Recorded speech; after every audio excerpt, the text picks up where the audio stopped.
Coaches motivate you to develop skill faster. In the 1960s, there were two German philosophers who examined the relationship that the brain has on voluntary and involuntary movement. What they did was attach electrodes to the subjects' heads as they did simple finger movements. And what they found was a precursor spike at about 0.8 seconds before finger movement was recognized. 0.8 seconds.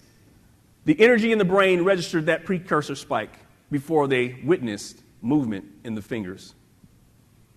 They called that time gap readiness potential. What are you ready for as a result of being here for the last 3 days?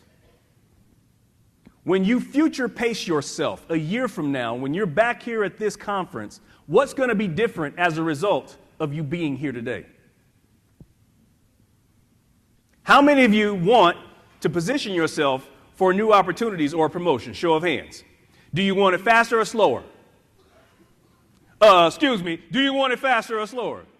Maybe I'll get more on this one. How many of you want to earn more money over the next calendar year than you earned in the last calendar year? Show of hands. Faster or slower? If you want it faster, you need to find yourself a coach.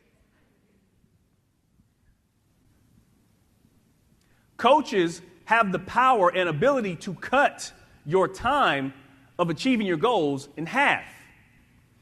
So maybe I'll illustrate it this way. How many of you are baseball fans?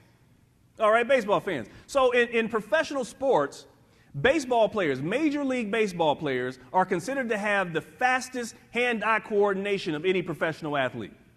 In fact, the consensus has been over the last few years that the ability to hit a 90-mile-an-hour fastball is the most difficult thing to do in sports. Not playing golf, not catching a Hail Mary, not skating and shooting, and that to me is hard because I can't skate. But it's hitting a fastball. But think about this. Think of all the things a baseball player, a batter, has to do. So the first thing they have to do when they're in the batter's box is judge the angle that the pitcher releases the ball. They have to pick that up. The second thing they have to do is recognize the spin on the ball to tell what type of pitch that it is. The third thing they have to do is gauge somehow the speed of the pitch to know how quickly it's going to get to them. And then the third thing they have to do is envision, while the ball is in flight, where it's going to be in the strike zone to actually start the swing. They do all of that in 0.4 seconds. Isn't that amazing? You see, because this is conscious activity, this is not the subconscious, which is a whole other topic here.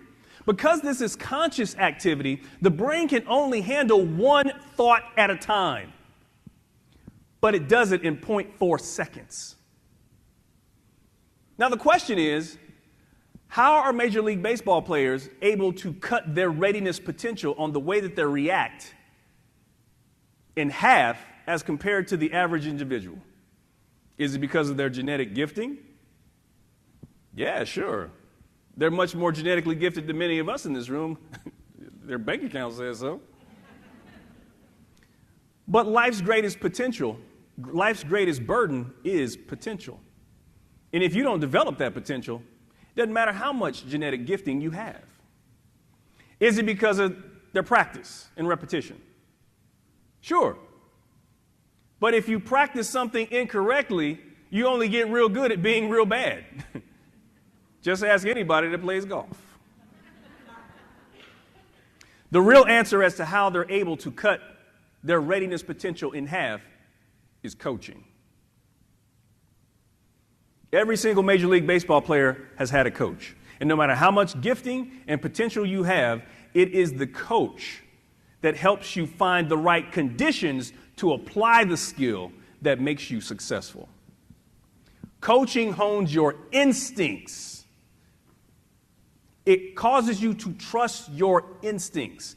And in the workplace, when we're humble enough to receive feedback from someone who's a coach, that's how we hone our instincts to continue to make excellent decisions.